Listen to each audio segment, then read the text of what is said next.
A paz do Senhor, amados, em Cristo Jesus. Estamos hoje, mais uma vez aqui, neste espaço criado por nossa igreja, para a continuação da divulgação dos ensinos bíblicos na Escola Bíblica Dominical. Um incentivo a mais para que você continue a servir a Cristo com maior qualidade, servindo também a igreja a qual você está prestando serviço. Que o Senhor Jesus continue te abençoar grandemente, continue frequentando de forma presencial as aulas lá na sua igreja, mas beneficie-se também, evidentemente, dessas videoaulas e de alguns textos que também igualmente estão sendo publicados para a glória de Deus. Que isto sirva de realmente incentivo para tantos quantos nos veem, nos assistem, a mim e a tantos quantos passam por este espaço. Pedimos sempre que os irmãos estejam a orar por nós, para que Deus nos dê saúde, condições, sabedoria na administração desse tempo que temos, desse espaço maravilhoso para comentário das lições da Escola Bíblica Dominical, como subsídio para tantos quantos amam a palavra de Deus, como eu e você que está neste momento nos assistindo e vendo.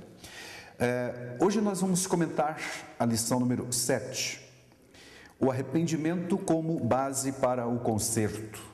Arrependimento é um tema naturalmente presente em toda a Bíblia Sagrada, como você já deve ter percebido, você que lê a palavra de Deus, amando-a verdadeiramente.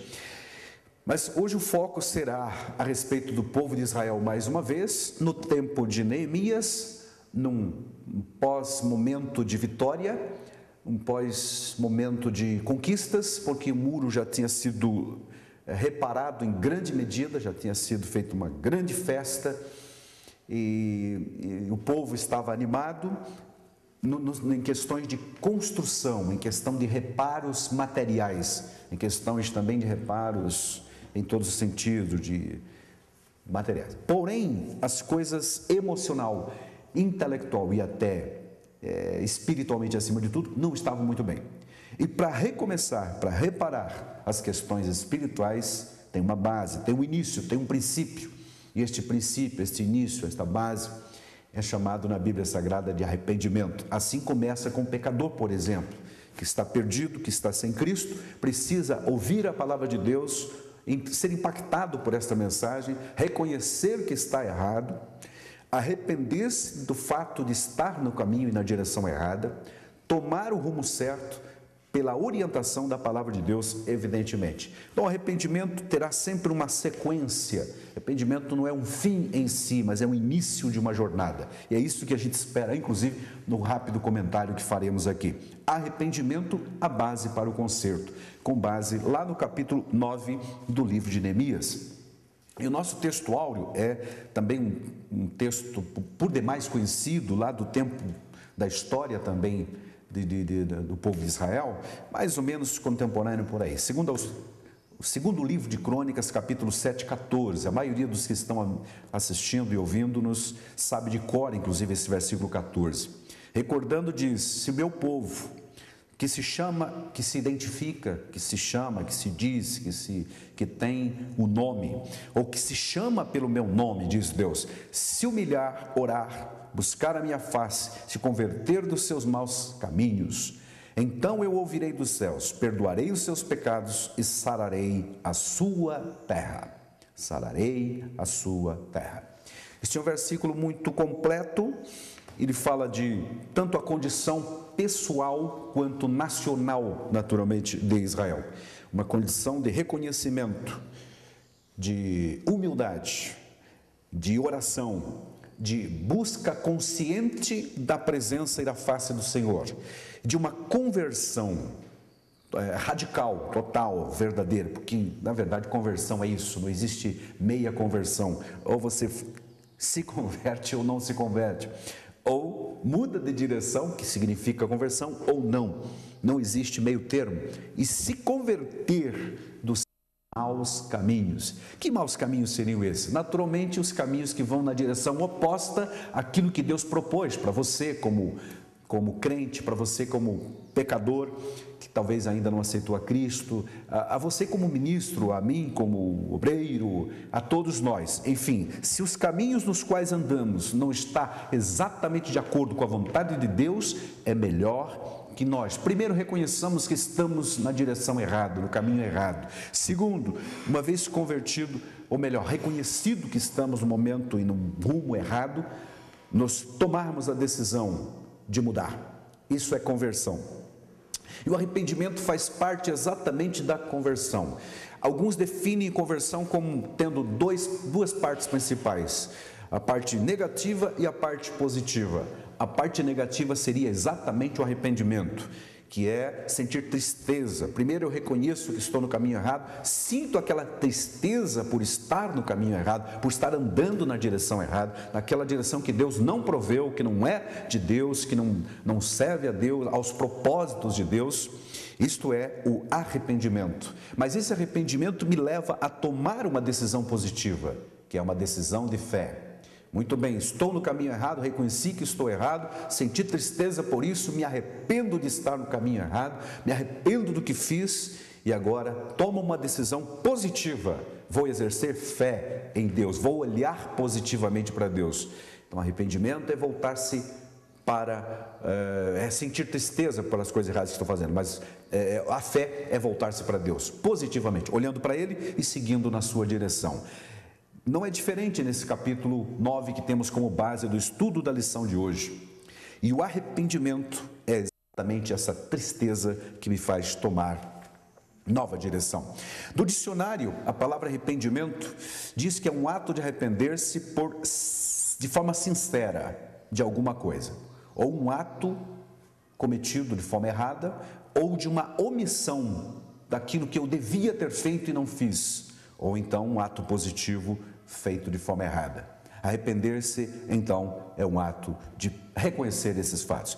Mas também o dicionário de português diz que arrependimento é mudança de intenção. Mudança de intenção.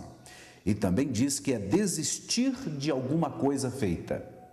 Ou seja, desistir daquilo que eu fiz de errado. E é exatamente o que o povo de Israel fez nesta ocasião, naquele memorável dia em que passaram pelo menos metade daquele dia, diz a Bíblia Sagrada, lendo a Bíblia Sagrada e depois confessando os seus pecados, orando ao Senhor e adorando-o verdadeiramente.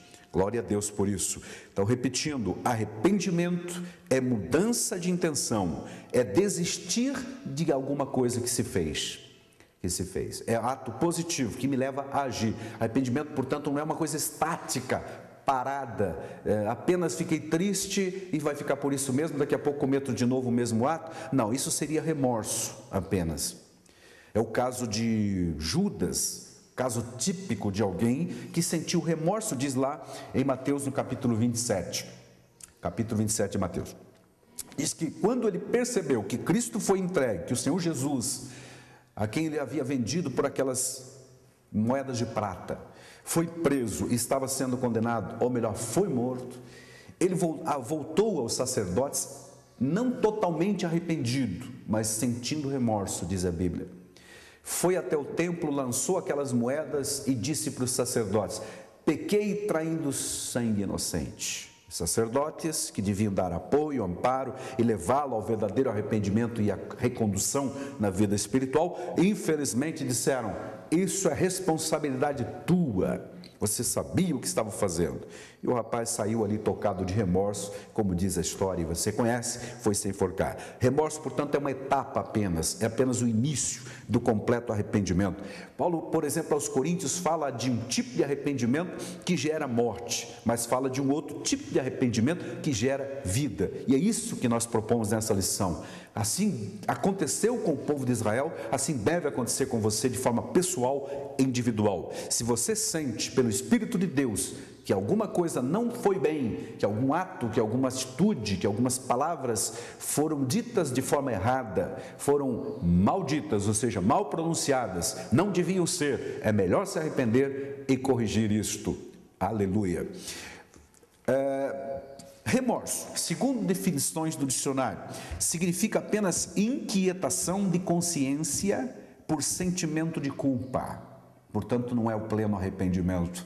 Já o arrependimento, conforme já disse, significa mudança de intenção. Não é apenas ficar triste Não é apenas sentir-se culpado por um ato, mas é tomar a iniciativa. E isso pode ser ilustrado pela vida de Pedro, por exemplo. Pedro também negou a Jesus, você sabe disso. Mas ele foi a Jesus, ele tomou uma iniciativa positiva, sentiu-se triste naturalmente, abatido, tanto é verdade que chorou, diz a Bíblia Sagrada, nos Evangelhos, mas foi a Jesus, é isso que é importante.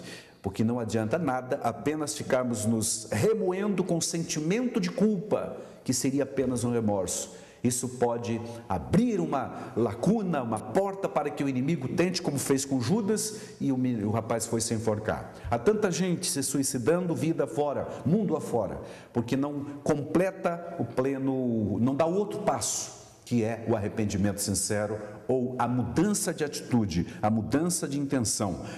Como diz o nosso texto, especialmente no subsídio da lição do mestre, arrependimento significa mudança de mente realmente, mudança de mental, de pensar nas coisas. Eu deixo de pensar nas coisas negativas, sinto-me triste sim pelo que fiz de errado, mas volto-me para Deus nesse estado de tristeza e digo: Deus, estou aqui, estou arrependido do que fiz e quero mudar, eu vou para outra direção. Isso é verdade e está escrito em Provérbios 28 também, verso 13, que aquele que deixa, não apenas confessa, mas confessa e deixa o seu ato errado, o seu pecado, as suas atitudes erradas, as suas obras, mas esse alcança misericórdia.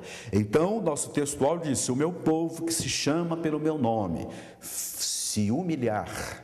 Não é se ele for humilhado, é diferente. Se humilhar, ele mesmo, você mesmo tem que se humilhar. E orar, e buscar a face do Senhor, se converter, obra completa. Não apenas ficar triste por alguma coisa que fez, mas tomar iniciativa de voltar-se na direção de Deus, positivamente, abraçando o perdão que Deus promete, crendo no amor de Deus, que Ele pode restaurar. Então você vai continuar a vida de forma restaurada, abençoada, servindo a Deus de coração.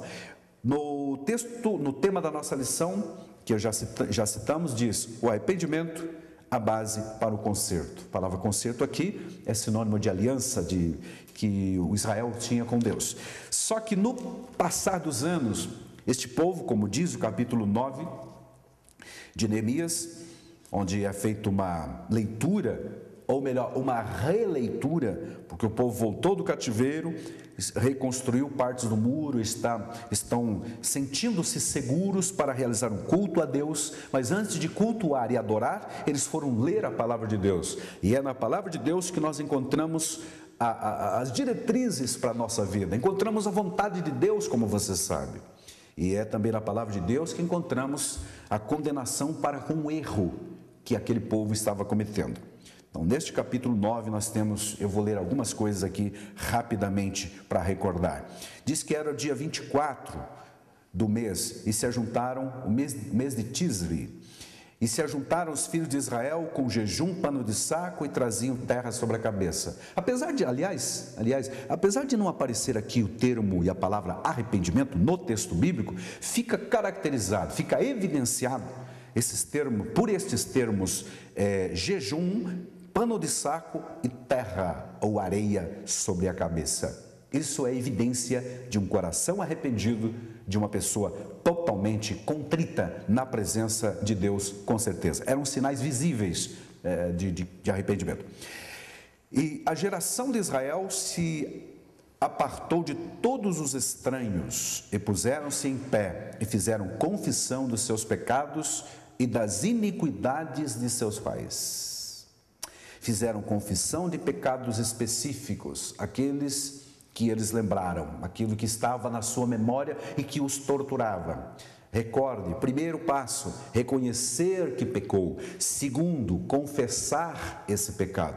Terceiro, abandonar esse pecado. Esse é o arrependimento completo. Senti-me arrependido, senti-me triste pelo que fiz, então eu confesso e deixo. Foi o que eles fizeram. E alcançaram bênção, alcançaram vitória. Houve uma alegria muito grande. No texto que nós temos, vamos para o verso 26, que diz: porém eles, nossos pais, se houveram soberbamente e endureceram sua cerviz e não deram ouvidos aos mandamentos. Esse povo que lá estava com Neemias nesse dia memorável, está recordando que o povo, que os seus antepassados, seus pais, seus avós, enfim, a geração, tornaram-se ensoberbecidos. E essa expressão, dura cerviz, ou endureceram a cerviz, significa não se dobraram, não se curvaram, não se arrependeram, não se humilharam, continuaram soberbamente, imaginando que estavam fazendo certo, quando não estavam. E por que não estavam? E por que não sabiam que não estavam fazendo certo? Porque desprezaram a palavra de Deus, que revela o que Deus quer, o que Deus exige de mim e de você, e de todos os tempos. Se você quer saber como proceder, continue lendo a palavra de Deus. Ela nos indica o caminho, ela é a luz que ilumina, ela esclarece, diz o Salmo 119, 130, mas ela também é a luz que ilumina o caminho por onde eu devo andar. Aleluia. É assim que nós vamos descobrir que muitas vezes estamos fora da trilha, fora do plano, muitas vezes atos que se cometem por aí, fora dos padrões. Isso deve nos entristecer. E uma vez entristecido, nós confessamos e nos voltamos para Deus. A lição, como esboço, tem os resultados de um genuíno avivamento. Qual foi o resultado? Especialmente o fato do povo voltar-se para a palavra de Deus. Retorno à Bíblia. Todo genuíno avivamento leva o povo certamente de retorno à base, aos princípios sagrados da palavra de Deus. Todo avivamento. Avivamento não é simplesmente sinônimo de barulho, de ostensividade, mas um povo que pauta a sua vida pela palavra de Deus, verdadeiramente. Claro, evidente também um povo que ora, um povo que busca ao Senhor. Foi arrependimento que os levou também a confessar os seus pecados. Confessar em oração, diz o verso 1.